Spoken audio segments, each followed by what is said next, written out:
you. We are live on Facebook, and I am here with Dr. Nancy Bryan, who I'm thrilled to have this conversation with today. My name is Kimmy, and we are excited to have this conversation about nutrigenomics and specifically related to diabetes. And Dr. Nancy Bryan, she is a doctor of pharmacology, she is a PharmD, a biochemist, a certified geriatric pharmacist formulator, a certified human and veterinary formulator, and a certified diabetic educator. Woo! And what I really appreciate about Dr. Bryan is she obviously has a resume, a very long resume, a lot of accolades, but she can also break down the science and explain why it's so important and relevant and exciting for us. And so I've had some incredible conversations with her that I always take away nuggets from. So thank you for that, Dr. Bryan. Oh, thrilled to do it. Definitely. Wonderful. Now, I have heard you refer to yourself as a backwards pharmacist before in conversations. Could you maybe break that down for us? Absolutely. First of all, growing up, it was always in my heart, always passion for me in regard to taking care of people.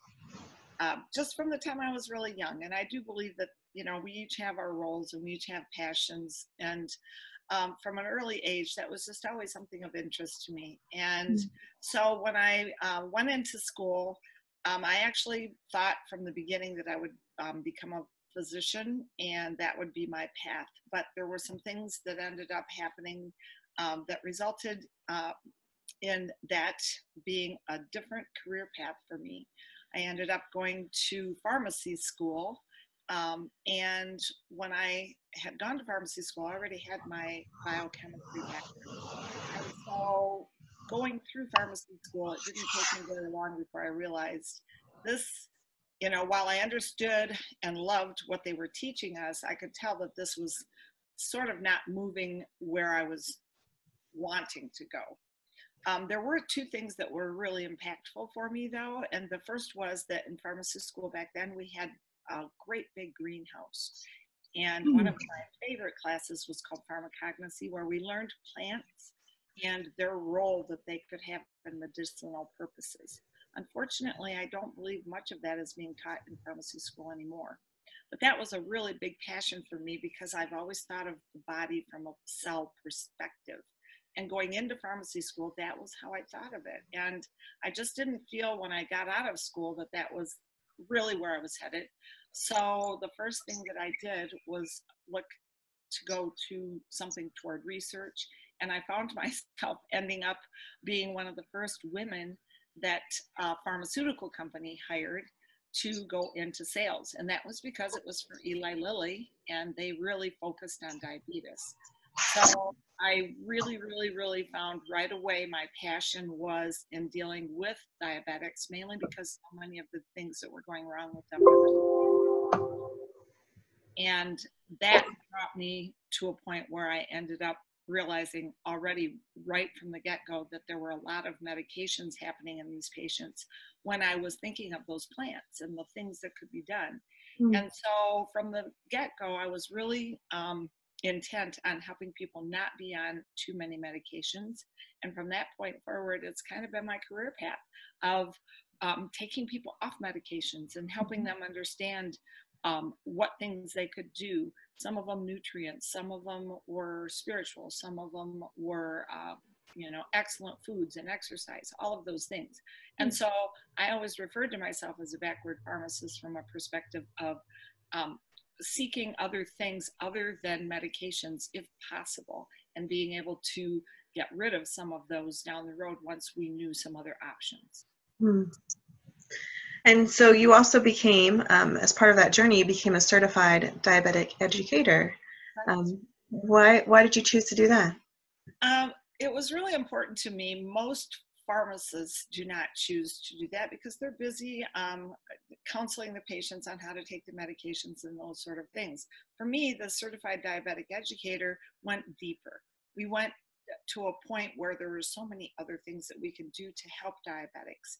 And so it was really important for me to take the understanding that I had in the cell and to help an individual understand that, because I think once people understand better, they have a bigger reason to follow what instructions and things you're going to help them with, other than here, take this pill.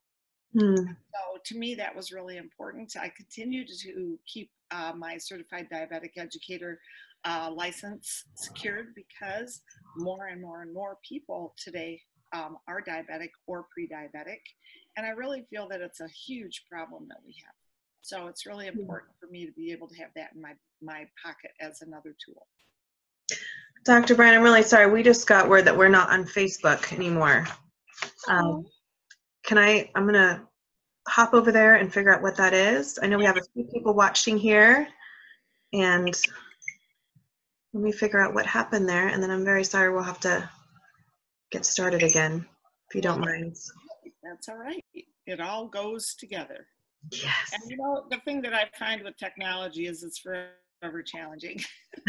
It doesn't matter who you are. It doesn't matter where you are. It's always a challenge.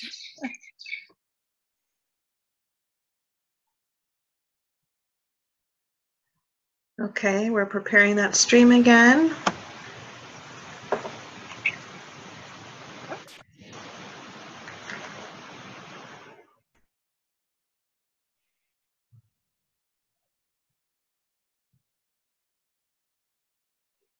I can't tell you I'll have the same answers. It's whatever just comes out.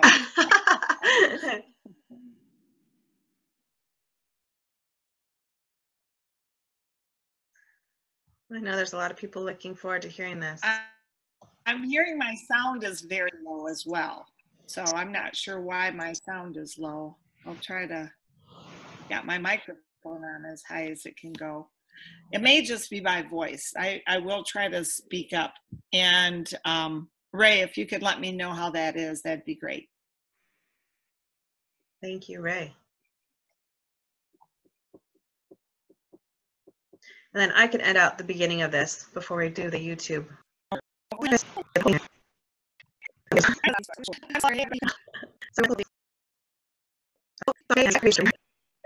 Your patience with that, I definitely appreciate. That's the thing best about Facebook. You just keep going. Absolutely, absolutely. Okay, great. All right, well, let's restart this because I don't want anyone to miss this. It's too important, and when we repost this, everyone will have all the access to the information. So again, welcome. Good morning, everybody. I'm very excited to introduce you to Dr. Nancy Bryan.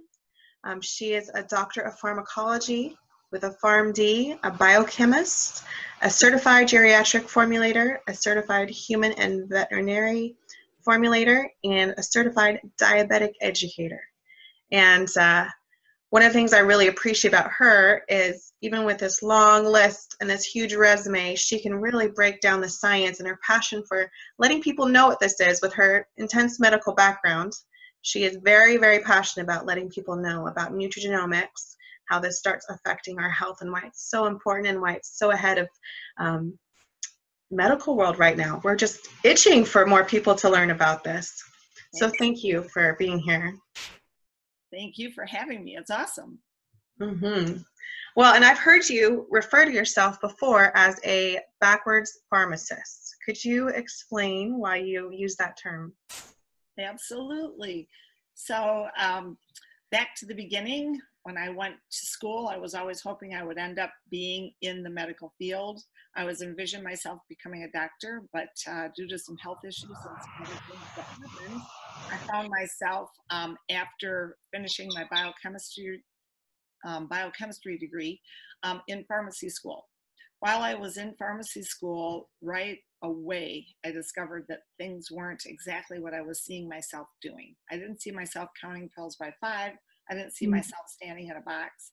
And it wasn't so much that, it was just that I've always had this deep feeling of helping people and passion for that.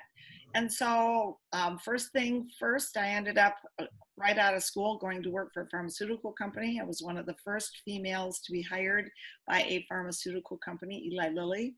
Wow. They really, really, really really deep in diabetes at that point in time, and that was a passion for me. And so I ended up going to work for them and learned a lot of things.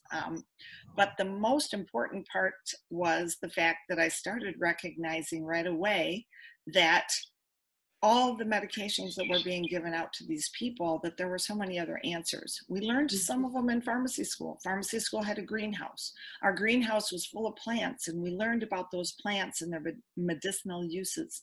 And so I knew there were other things out there, and that started my quest early on of realizing I need to be able to help people to look at different alternatives beside prescriptions. Some of those were necessary. Diabetics needed that to stay alive. And so I kind of became the backward pharmacist early on.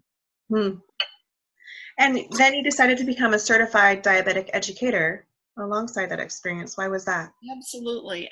Many of the certified diabetic educators are in nursing or in dietitians, but I found that I thought it was really helpful as a pharmacist, because what most of the time you're doing as a pharmacist is handing out the prescriptions and talking about side effects and interactions and those sorts of things. That's what you're mainly trained for.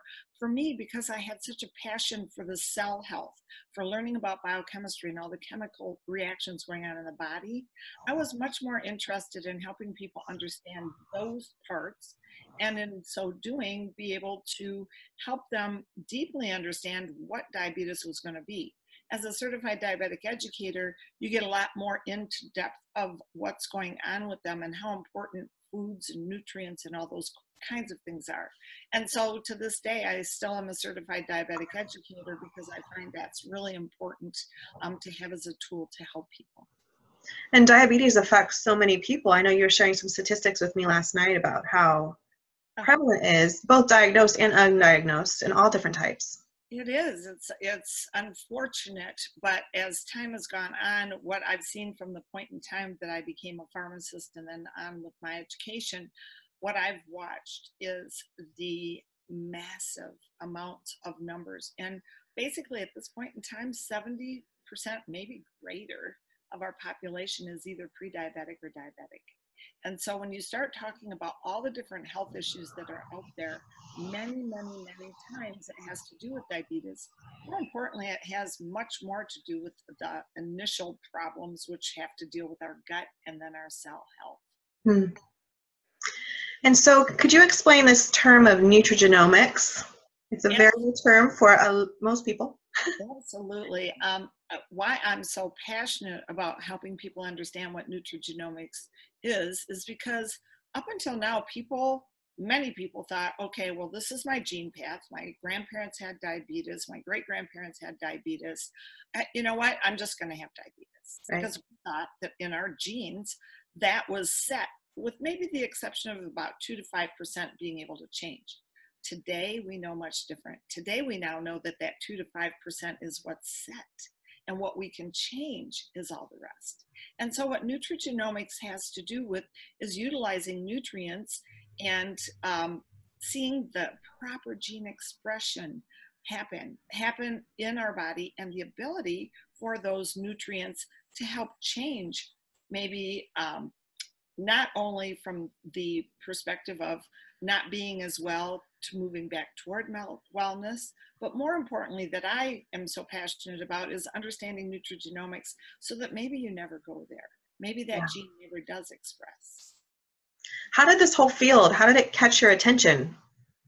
Well, along with all the other things that I like to do, I owned a business and it was very stressful.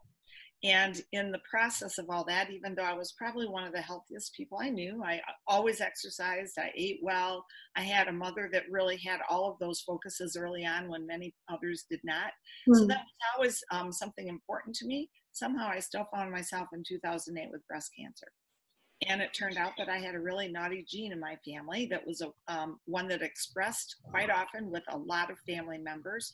And so once I went through my treatments and therapies and understood the significance of how crucial it was that I try to do the best I could, I stumbled upon a research at LSU, basically because I had then gone on to have a melanoma. when I had that melanoma, you know what?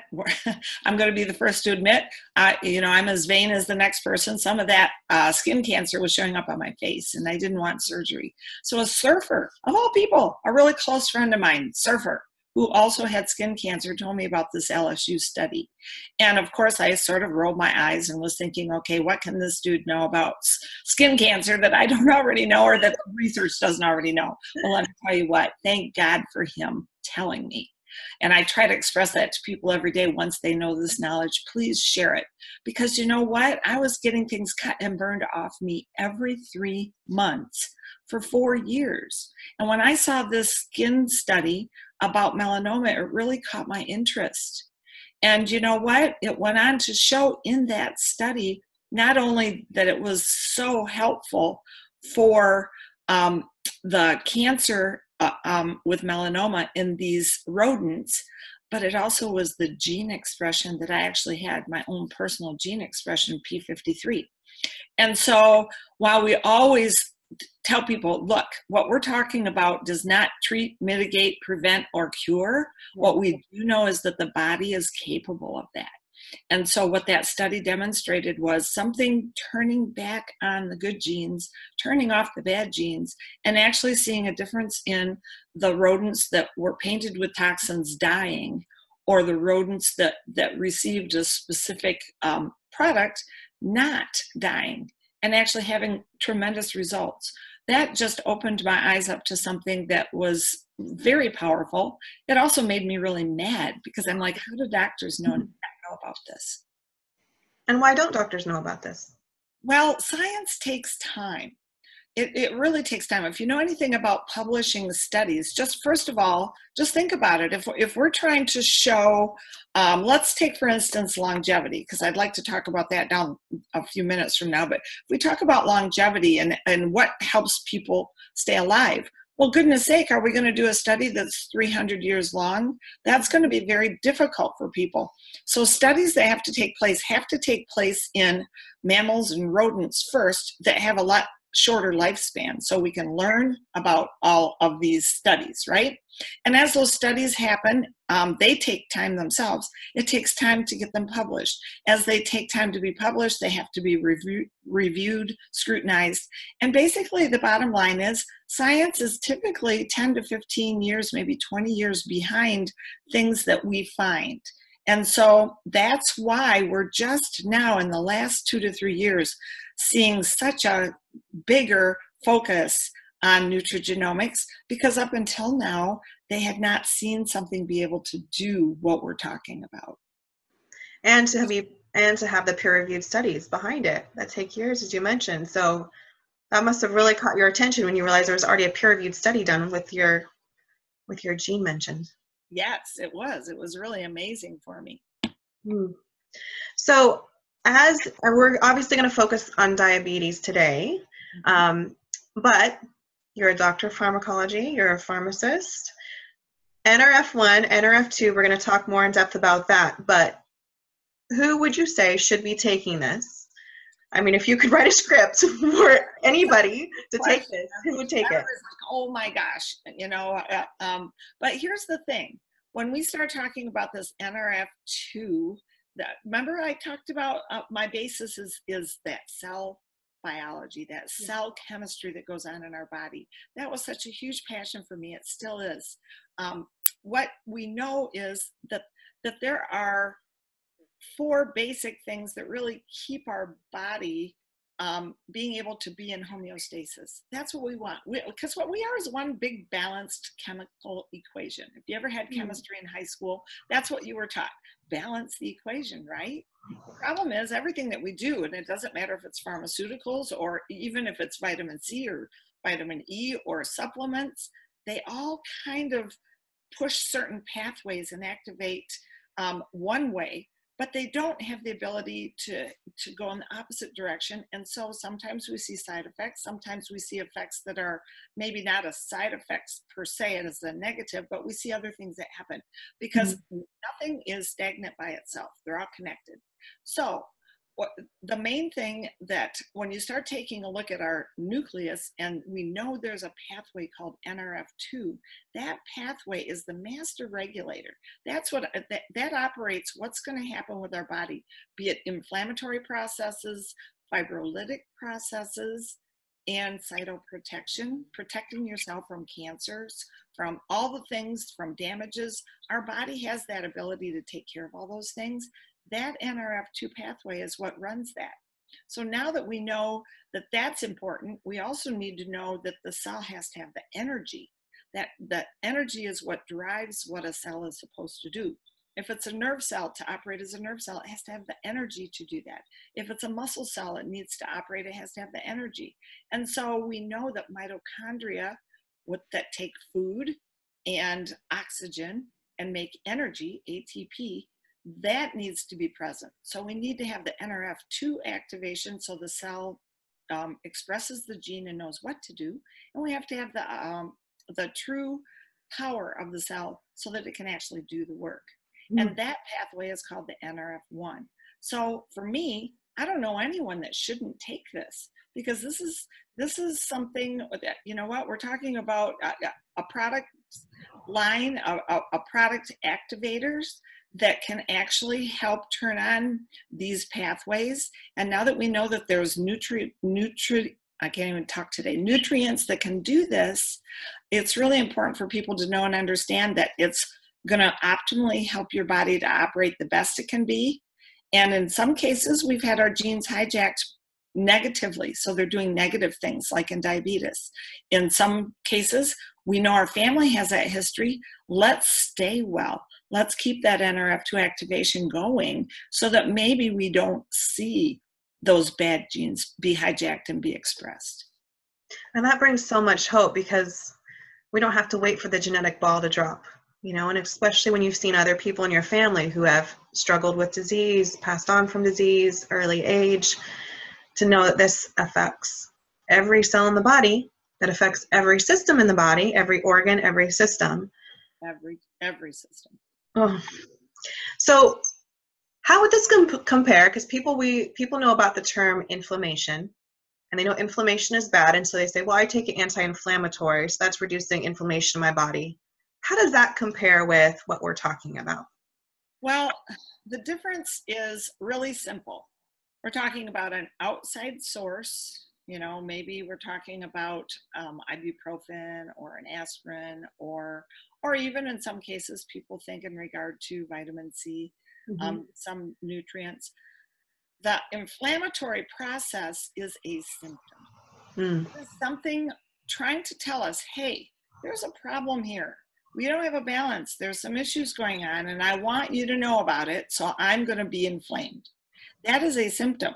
So just necessarily stopping the inflammatory process is not necessarily where you want to go, because while that may stop a pain associated with it, or it may stop a certain condition associated with it, the problem is what we want to do is get to the root cause of the inflammation so that the body stops signaling and creating the inflammation. And that can only happen from the inside.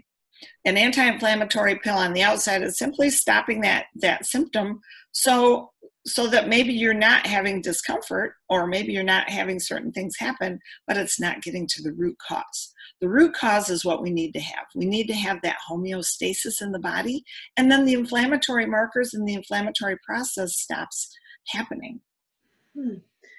Inflammation is a symptom, because I think we've kind of looked at inflammation as being the root of so many problems, but it's not. It's just a symptom, and below that, cellular health.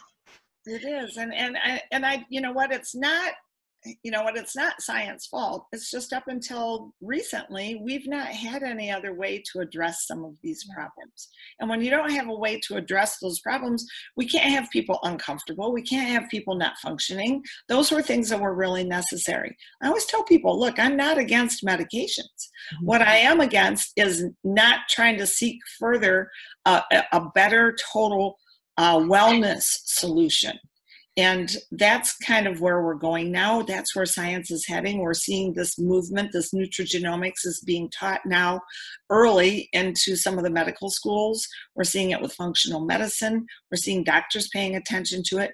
They just never had other options before, and that's why they utilize those. And so it's kind of just trying to help people be educated about it. Mm-hmm. So for a diabetic who would say that they are managing their diabetes well with healthy eating and exercise, their A1C numbers are, their doctor is happy with them, do they need NRF1 and NRF2? How does that? Well, here's what I run into more often than not. First of all, you know what? We're creatures of habit. We're all busy. We all want the easiest, fastest way to get better, right? Yeah. And you know what? Sometimes that feels like, hey, just let me take this pill every day. It's going to keep my blood sugar in check. And you know what? This is the way to go. Why I ended up having this path of 30 some years become so frustrating was that those pills are only taking care of symptoms. Yes, they may appear to be keeping the diabetes under control, but they're not. All they're simply doing is trying to help certain pathways operate a certain way. And over time, they're going to end up needing more medications because they're going to stop working as well. And they're going to start seeing more and more of the side effects from those medications as time goes on. And so what you see over time is not only the number of medications go up, but you also start seeing a lot of the things that are associated with diabetes, cardiovascular disease. People kind of forget that's a huge thing for diabetics because their blood vessels start getting crunchy. And that makes cholesterol levels go up to try to fill the holes where the cracks start happening. Your brain does the same thing, and your nerves. So you start seeing neuropathies, and you start losing your eyesight. All of those things start being impacted, and those medications, while they may appear to be managing your diabetes, totally are not ultimately helping you with your wellness. And so what we're talking about is the ability for some of that to actually be improved upon again. More importantly, for people that aren't experiencing that yet, hopefully, maybe possibly not ever ending up going there because their own body is able to keep balanced and keeps from going in that direction and expressing those genes. And how does this look differently for someone who's pre-diabetic, someone who's type 1, insulin dependent, or type 2? Right, and there's differences. First of all, for type 1 diabetics, they do not have the ability to make insulin anymore. That is not going to change. But what does change is all of the other systems in our body that are trying to stay in balance with the utilization of insulin from outside of our body. So you're getting much higher swings in your blood control simply because of the nature of it, even with pumps.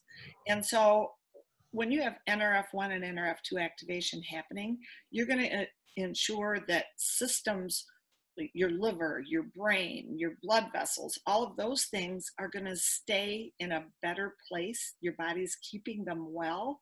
So that's less work for your body, requiring less sugar, requiring less carbohydrates to actually operate. And so often what you'll see is if you can help someone to really maintain and get their body back into homeostasis as much as possible, that type 1 diabetic may actually see a decrease in the amount of insulin required. It definitely will make an impact in terms of whether or not they see illnesses as often. And most importantly, you're going to hope that that's going to lead down the road to them not developing some of the severe problems like kidney disease and neuropathy and those types of things. In type 2 diabetics, as I said before, the ultimate goal is, you know what, let's try to keep the medications at the minimum so that we're not dealing with some of the side effects that can ensue later. And more importantly, how our body is able to keep itself well through those NRF1 and NRF2 pathways means that, you know what, they're going to stay well longer and have a quality of life longer. And for pre-diabetes, oh my goodness, for people that have diabetes strongly in their family. The genes are very strong for it. This hopefully is their hope for them to maintain their health as long as possible. It's going to ensure that good genes are expressing. It's going to ensure that their cells are operating at the optimum that they're designed to. This is about the body optimizing what it can do, and that can be utilized through exercise and diet, of course. This is just one another tool, an important tool that gets to the root cause of what's going on in our bodies. I mean, I think about a couple friends here, friends of mine, one in her mid-60s, and her doctor has now said she's no longer type 2 diabetic. That's so amazing. And that's the thing, our bodies are amazing. I think the thing I get most excited about is when you have the ability for your body to start resuming the pathways that we're operating. And you know what? The NRF2 pathway is an interesting thing. Up until we're about 25, it operates perfectly. It does great. With the exception of some other gene mutations that may happen in younger children or whatnot, but the average person, up until 25, things are rolling along pretty well. You're healthy. And then after that, our bodies are designed to have that NRF2 pathway kind of back down a little bit. And we're supposed to be able to get everything through diet and exercise. The problem is oxidative stress. Oxidative stress is this big, ugly thing that lots of people are talking about today. And it comes in lots of forms in our body. Reactive oxygen species, that is what's happening. We're getting these pieces of trash in our blood vessels and in our cells. And what they do is they overwhelm our body's ability to take care of it and to get that out. So what happens is, as we start going along 25, 30, 35, 40, more and more of that oxidative stress is building up, and our body's not capable of keeping the balance. So now that homeostasis starts going away, that's when all these diseases happen, especially diabetes.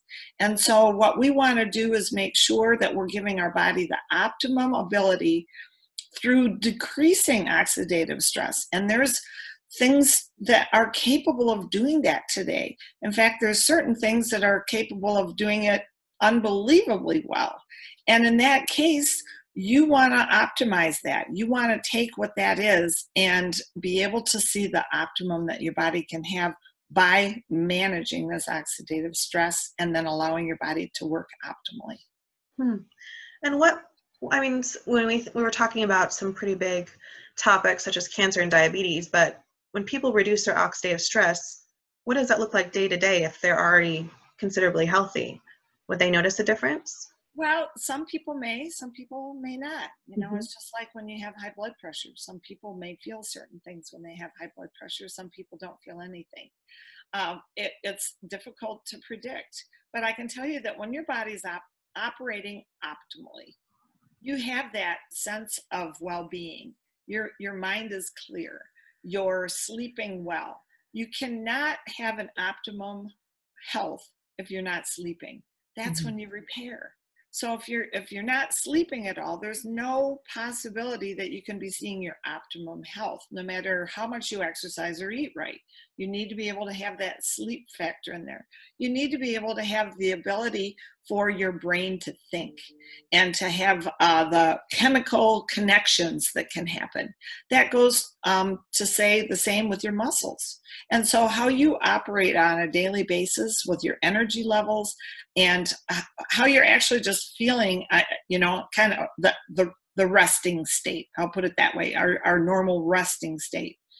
I think that when people really step back and take a look when they have that operating optimally, they know when they don't have it. I can tell you that before I found my cancer, I knew I didn't have it. I was exercising, eating, doing all these things, and I'd get up in the morning and look in the mirror and go, I should feel better than this. And it was not specific. I wasn't hurting, but there was just this underlying feeling that just wasn't well-being. And I remember in pharmacy school, them teaching us a word called general malaise. And that's where you just don't feel all that great. Well, I never knew what general malaise was until I had it. And that's what that was. And I can tell you that today, I definitely don't have it. So for me, I'm just thrilled to be able to have my body optimizing how it's utilizing everything from foods that I eat to the nutrients that I take. And it really makes a huge difference in the quality of your life, because who cares how long you live if the quality of your life is not good? Absolutely. So if somebody's taking other medications, what should they know about taking? A lot of things will interfere with medications, and that's really an important question. The other thing is, a lot of people try to start listening to this person and that person, all different kinds of people, and they really don't have a real true understanding of the things they're taking can have a negative effect. For instance, I hear all the time, most of the time, one of the things I do often is I have a lot of friends bring me their parents' medication with their parents and go, oh, please help us. They're on 17 medications. Yeah. And they don't know what to do. That's the biggest problem. They go to each of the doctors and nobody wants to take them off what they're on. And then you sit them down, and then on top of it, they've got 5, 6, 10 different nutrients because maybe they went down the street to the naturopath. And so the thing that you have to understand is that those things can interact. So it's important that you are aware of the products that you take, because they can go into the liver and change how things are metabolized. They can go into the kidneys and change how things are metabolized. And that's because they're usually very high doses of things. I looked one day, one of my friends, her mom was on like 7 different nutritional things. Every one of them had about 300 to 500% of the daily requirements for vitamin C.